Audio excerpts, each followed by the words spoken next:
allows for deserve every bite of it. I know that it's very painful to lose. I've always said one of the top painful games to lose is a semi-final game, because you lose, you miss the chance of it. At least if you're in the final, you know that when you place third, you still feel pained than placing second. Absolutely. And I think that's why Hugo Bruce is saying that, and it's also because he lost against Nigeria in perhaps a game that he thought maybe he would have gotten a chance to qualify, but so it's non-starter. Like and also because there's prize money for third and fourth place team. What is he trying to say? The difference with the third place and the fourth place. The prize money is different. Yes, and then second and third obviously different. So how will you determine the third and fourth? If you finish the semi-final, are you going to use toss and say let's toss and choose who plays second or fourth?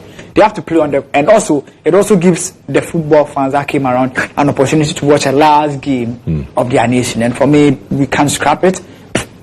I think Hugo Bruce, I don't know why he said that, but on a personal level, yeah, I feel they may be disappointed. But if you listen to him also, he said that this is a tournament that they've used to sell South African football.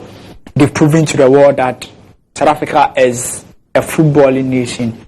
And I think that's what this tournament has been about. Because even prior to this game, or this competition, even in their country, never had hope in them that they would be able to go all the way and excel to this level. So for me, Hugo Bruce being able to coach this side for the kind of football they played in this competition, giving a lot of South Africans hope, and to lose to Nigeria. You didn't lose to any smaller team. You went all the way to play against Nigeria, one of the favorites in this competition, who have lived like a favorite, and for me, I'm going to give them credit for what they've been able to do. Also, I think for Congo DR, I feel they will look at themselves and be proud of themselves, because they've extremely overachieved, because for a team that struggled to get a result in the group stages, even come to the knockout stages, first game against Egypt, even struggled but win on penalties and get a comfortable win against Guinea.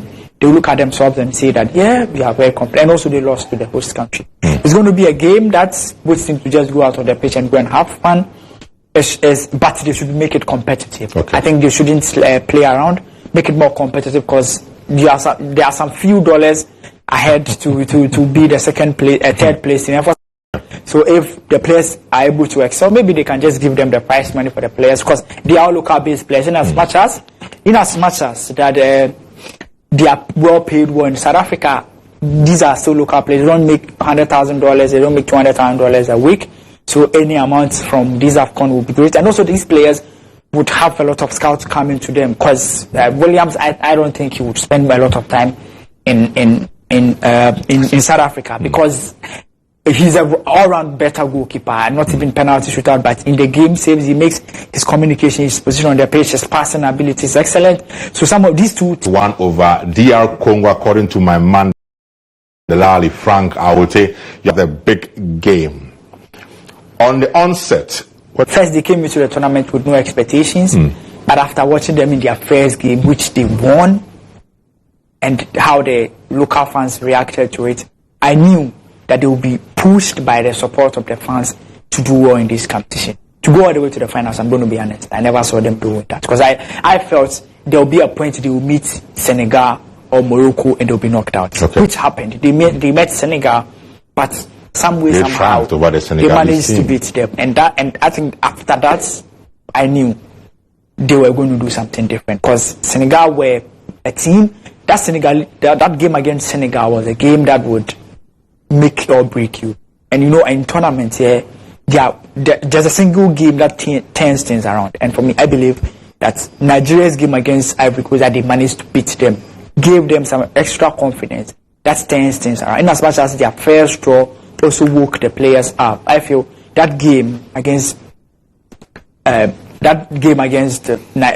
d'Ivoire turned things around for them. For Ivory Coast themselves, their game against Senegal gave them a sense of belief. I think the entire nation, at that point they realized that no, maybe we can go all out and go and get the decent results. And so for me, both teams have surprised. For Nigeria, yeah, they have the qualities, like they are just like the Black Stars. They are always favorites until they get knocked out. So Nigeria, enough quality, but unfortunately, Pesero never the football in Nigeria. Even the fans themselves had no belief. Yeah, a lot of fans, even the media, not even a lot of fans. Basically, everybody in Nigeria, so much behind him. Everybody doubted his abilities as a coach. Everybody. And you can understand because in a run-up, like the 5 games, the man has not been able to. In the qualifiers for the World Cup, even the World Cup qualifiers, draws, friendly matches, draws. Basically, struggle. And you know, if you look at the quality of players Nigeria has and the kind of football they play in their club side, the fans cannot understand why you have all these players in a team and you can't get decent results against team that you should be dispatching there. So they didn't have belief in him, and I think I said that if you look at this Super Eagles team here, few things are working for them. One is Peseiro. He's one of the coaches in this competition that the whole country, people thought the FA wanted to sack his shooting. For Ose Peseiro, the whole country wanted him gone. At least for Chris Hughton, it was divided. Others believed he could do something. For Peseiro, everybody. I went to their first press conference, and the journalists there, none of them asked him a question that seems to suggest that they thought he could do something. We spent more than 1 hour, and even after that press conference, the Nigerians were not satisfied with how. But he found it in the middle of the competition. He found himself, found the perfect system in the middle of the competition and worked for them. That is something that I like by Peseiro. Another thing that is working for them is how close the players are. And for me, I've said, in international football, in national team football, you don't only need quality players. You need friendship. You need players to live as a group. You need players to come together as friends and be willing to fight for each other. If you look at videos, the relationship that the Super Eagles players have among themselves, Victor Boniface, who was not even actually there, and the conversation they were having, the first question Victor Osimhen asked him is, how is his leg? How is his injury? Has he started working without crutches? That's friendship conversation. Showing concern for a friend and a colleague. In the middle of qualifying to the finals, even when now you start the work on your own. That's the friendship the guys have. And for me, and also when Aina gave the penalty away, in one of the videos that I saw on his snap, he basically said, Charlie, this boy saved my life because he gave a penalty. And that's the friendship they have. And I think apart from everything, that's one thing that they have that also works for them. And also, they have a goalkeeper that, it's not because the goalkeeper is exceptional, it's because they have belief in the goalkeeper.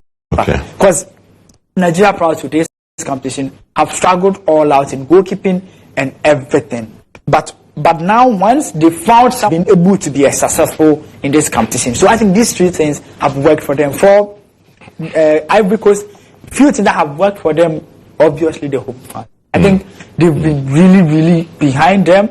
They've gone all out, and that's what it means to take football to a country that loves the game. The game. And I think you went to the 2014 World Cup in Brazil. You could also expect similar. The people love the game, so every match that happens, the stadium is packed. And I think that's also something that has really worked for us, because worked for the Ivorians because of the local fans they have. And also, I think, the drama they went through to qualify has been 94 tournament. I mean, it was a great one. Amoni K was instrumental. JJ Okocha, you can see in your shots now, was key for them in that game. Finley George played from the right side of midfield. The Nigerian squad was a great squad. Like that golden generation of Nigerian football, and they won it. That's Samson Siasia also on your screens there. I mean, great players they were back in the days.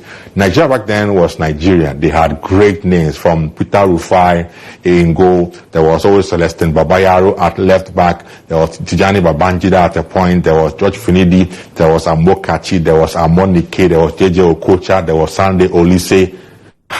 Great squad for Nigeria, who won the Nations Cup in 94. And also they won it also in the 80s for the first time. So Nigeria have 3. In fact, when Nigeria won their first one, Ghana had won, 4. When Nigeria had 1 trophy for the Nations Cup, Ghana had 4.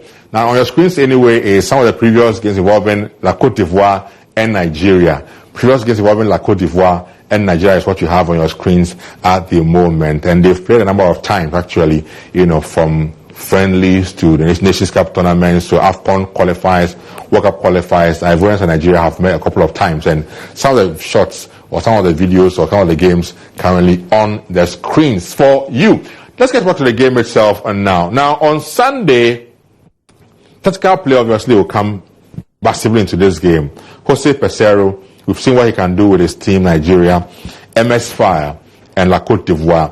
What will be at play between these two coaches? What will be going through their minds before they get into the game itself on Sunday? I think in finals you wouldn't want to think too much because first of all the players are already tensed, so you wouldn't go into the game giving them so many instructions. Sometimes you just build on what you've been able to do and the right ones that have worked.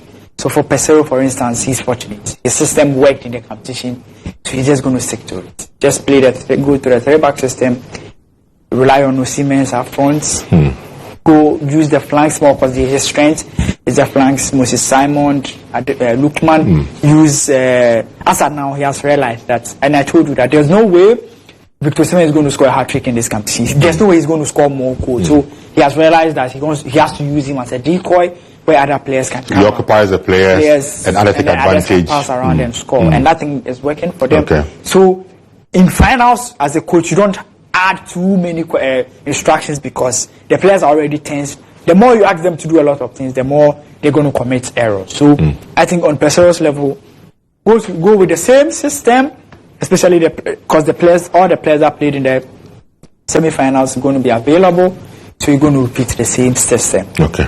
For Ivory Coast, I think they will have some of their players back. Sergio is going to be back, who is going to give them stability at the back. But I think he's also going to go with the same system, the system that keeps them very physical. Because yes, Nigeria. One thing about Nigeria is they are very good, but their midfield is not that strong. Like when I mean Onyeka and Obi, and then I think Onyeka. Yes, what's his name? Onyeka. Yeah, that's his name. He has his midfield because he plays. That's two. Onyeka and Iwobi, who have not played great in this competition. So defensive-wise, the midfield is not that compact. I think that's why he plays 5 in the midfield, to give them that midfield stability. But for Senegal, I think Senegal's midfield, Nigeria, Ivory Coast, what I keep saying, Ivory Coast will play their strength, which is dominating the midfield, and then relying. But they always have more numbers in the midfield. And they have Fofana who can do. Jean-Michel Seri, there's Fofana, there's Frank Kessie. Exactly. 3 central midfielders. And I think Nigeria have only 2 central midfielders at the time. And I think he may not start Frank Kessie because anytime he has had all his starting 11, Frank Kessie usually comes from the bench under this particular manager. Because Frank Kessie is good, but if you play Frank Kessie, Fofana, Seri, they are all the same. You know, even though Frank Kessie offers a bit different, he can go forward a bit, but still gives you that kind of style. So all of them very, very busy in the middle. You need someone who will be more composed at the back, and I think he can work and then rely on Frank Kessie's experience. And then also, but Nigeria have only 2 players in the midfield. Yeah, Onyeka and also Iwobi. Whilst Cote d'Ivoire will have, if it's Frank Kessie, Fofana or Seri, 3. And they're all players who can hold on to the ball very, very well and pass very, very well. So I'm sure the dynamics will be for the Nigerian coach to think around it and find a way to ensure that he will neutralize the 3 men advantage Cote d'Ivoire have got in the middle of the park against Nigeria on Sunday. Then, of course, as for the men in attack, it will be Ademola, Simon, and Osimhen to battle with the 4 at the back. And for the 4 for the Ivorians, one from the right side, where there's been a lot of changes. I mean, Sergio Aurier didn't play in the last game, and the gentleman who came on actually played very, very well for them in that game. So the question will be whether to maintain or bring back Sergio Aurier back into the team. Because Sergio Aurier, everything he has played has been very dominant, and he once he gives them on the right side is his ability to search forward. He's not scared of searching forward, and he has that confidence to push the ball forward. And I think they will need it because Nigeria will play a 3-back system. That would mean that if he's able to put pressure on the right wing back, prevents him from coming. So the best he can do is when you get the ball pressed, because at that point that space will be, because if Nigeria goes on an attack, they go with their wing backs. That means there'll be only Ola Aina and Zayus Hanusi, they are the ones who go. Exactly. So if and Ademola and Simon cut in to join Osimhen in the box. So they play something like 3-4-2-1 kind of thing. So when they are attacking. So it gives you, when you receive the ball and you break counter, you find a lot of spaces behind the opponent. So you need a wing back who has the confidence to press the ball. Because Ivory Coast play a typical 4-3-3, which has 3 midfielders that are very, very strong on the ball, and they can always win around them. So when you win it, Ore can push the ball forward for you. And I think he would really, I expect him, in as much as Singo was great in their game, I think Sergio Ore, and the experience, because this is the finals here, it's a very nervy game, you need players like that. Obviously, the Ivorians have been relying on the combination of experience and then the young. Max Gradel, very experienced campaigner, has been pushed into the team and has been leading them very, very well on the left. And on the right is a young man from Brighton Hove Albion in Adingra, who has also been explosive for the Ivorians. Now, let's wrap it up with that game, and we've said everything that we can say about these two teams. But which team will win this and why? Ivory Coast, they have to win. They have to, or they will win? They will win. Why? First of all, they have to win. But other side, they will win. They will win because, I told you earlier, finals, it's not really about the form and how good you have been in this game. I think Nigeria have been excellent, obviously. They've overachieved. But there's something small that you need to be able to win the finals, and I think Ivory Coast have it. Nigeria, they are just unfortunate to be in the finals with the host nation. And it's very difficult. The difference between playing the finals with just a team where it's not like you are playing on a neutral ground. This is like playing an away game. Because in as much as Nigerians will be there in their numbers, the stadium will be very difficult for the Nigerians to play. And for the Ivorians, they are not a bad side. Once they found their system and how it works for them, this is going to be one of the top games. And also, because they played again. They met earlier, and the Super Eagles dispatched them away, beat them comfortably. So the Ivorians look at this Nigerian squad and look at them and say, we've met before. One of the AFCONs, Nigeria met Algeria in the group stages. Stephen Keshi's time, they beat them 5-0.